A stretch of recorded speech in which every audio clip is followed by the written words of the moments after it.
안녕하세요. 미소담 한의원 덕천점 원장 공신호입니다. 한의원을 찾는 분들 중에 입이 얼어서 아프다면서 이게 좋아졌다가 다시 재발하기를 반복한다면서 어떻게 치료할 방법이 없겠느냐면서 찾아오시는 분들이 있습니다. 그래서 오늘은 이렇게 만성적, 반복적으로 재발하는 구내염의 원인에 대해서 한약적 견해를 말씀드리고 어떻게 치료해야 할지에 대해서 말씀드리도록 하겠습니다. 보통 만성 구내염이 생기는 원인은 감염을 먼저 떠올릴 수 있습니다. 헤르페스 바이러스 감염이면 수포가 생기는 경우가 많습니다. 칸디다라고 하여 곰팡이균 감염 때문에 발생하는 분도 있습니다. 그 밖에도 자가 면역성 질환이나 면역체계 이상, 뭔지 모를 세균 감염 때문에 발생하기도 합니다. 그래서 구내염이 있을 때 약을 살펴보면 곰팡이균을 죽이는 약이거나 항생제, 살균제 이런 약이 많습니다. 베체트병처럼 자가 면역 이상이 아닌 경우에는 대부분 피로하거나 수면이 부족할 때, 위장이 나빠져서 식사를 거의 못해서 허약해졌을 때, 수술한 이후 몸 컨디션이 극도로 나빠졌을 때 생기는 경우가 많습니다. 전부 면역력이 약해졌을 때, 그래서 신체 방어 기능이 약해졌을 때 세균이나 곰팡이균에 감염되면서 발생하는 경우가 많다는 뜻입니다. 이렇게 몸이 허약해졌을 때 발생하는 감염성 질환을 기회감염이라고 부릅니다. 그래도 아직 면역력이 극도로 약해진 상태가 아니라면 구내염 부위를 살균하고 항생제나 곰팡이균을 억제하는 약을 복용하거나 바르면 그래도 해결이 됩니다. 문제는 면역력이 많이 약해진 분들입니다. 이분들은 약을 쓸 때는 좋아지는 듯 하다가 복용을 중단하면 또 재발, 복용하면 좋아지고 중단하면 재발하기를 반복하는 경우가 많습니다. 이런 분들은 균을 억제하는 치료만 해야 하는 것이 아니라 면역력을 회복시킬 수 있는 치료가 필요합니다.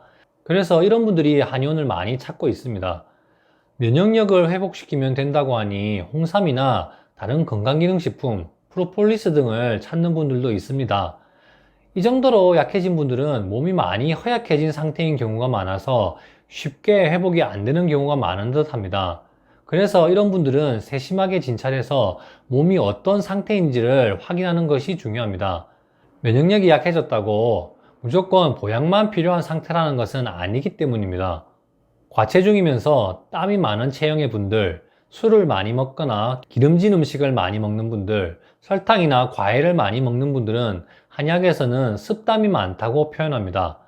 고량진미를 많이 먹어서 몸에 습담이라는 노폐물이 많이 쌓여 있어서 곰팡이균이나 세균이 증식하기 좋은 몸 상태라는 뜻입니다. 몸이 무겁고 피로하고 무기력하고 땀이 많고 식사를 하면 더 졸린다거나 머리가 멍하거나 어지럼증이 있는 등의 증상이 같이 나타날 수 있습니다. 소화력은 좋은 경우가 많고 많이 먹어서 더부룩하다고 표현하는 경우가 많았습니다. 이런 분들의 구내염의 원인은 습담 때문일 확률이 높습니다. 그래서 이런 분들에게는 보약이 필요한 것이 아니라 몸속에 습담을 없애는 약을 복용하면서 면역력이 회복되면 구내염이 치료되는 경우가 많았습니다. 피부가 하얗고 살이 얇고 연약한 스타일, 저체중인 경우가 많고 목소리도 가늘고 약합니다. 평소 잔병치레도 많고 조금만 과로하면 기운이 없어지면서 축 처지는 분, 그러면서 소화력도 약하고 조금만 먹어도 배가 부르다거나 식욕이 없는 경우도 흔합니다. 또 갱년기 이후나 자궁근종 같은 질환 때문에 대량 출혈이 있거나 수술을 한 이후에 몸이 건조해지면서 안구건조, 모발건조, 질건조, 구강건조, 피부건조 등의 건조한 징후와 함께 구내염이 생기는 분들도 있습니다. 이런 분들이 구내염이 생겼다면 구내염의 원인이 기혈 허약 때문일 가능성이 많습니다.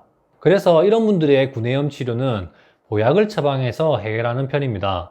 보약을 복용해서 기력을 보충해 주거나 혈을 보충해서 건조함을 해결해 줘야 면역력이 회복되는 분들입니다. 보약에도 두 가지가 있습니다. 보기약이 있고 보혈약이 있습니다. 기혈을 다 보하는 처방도 있습니다. 보기약이 필요한 경우에 보혈약을 처방하면 오히려 막히면서 속이 더 더부룩하고 설사를 하는 경우가 많습니다. 보혈약이 필요한 경우에 보기약을 처방하면 가슴이 답답하면서 열이 뜨거나 두통이 생기거나 눈충혈이 생기는 경우가 많습니다. 기혈을 다 보해야 할 때는 두 가지를 다 조심하면서 적정한 용량을 조절하면서 치료해야 합니다. 이처럼 습담을 없애는 방향으로 치료가 필요한지, 보약이 필요한지, 보약 중에서도 기를 보충해야 할지, 혈을 보충해야 할지 치료의 방향을 결정하는 것이 매우 중요합니다. 이를 위해서는 한의사가 혀도 진찰하고, 맥도 잡고, 배도 진찰하고, 끝까지 문진도 해야 합니다. 세심한 진찰이 필요합니다. 만성적으로 재발하는 구내염 때문에 고생하는 분, 입이 헐고 수포가 생겼는데 구내염의 원인이 뭔지도 모르겠다는 분, 이유 없는 피로감이 있는 분이라면 한의원에서 진찰받고 치료를 시작해 보십시오. 미소담 한의원에서는 담적 치료를 통해 습담을 제거하고 세심한 진찰을 통해 몸에 알맞은 보약을 처방해 드리고 있습니다.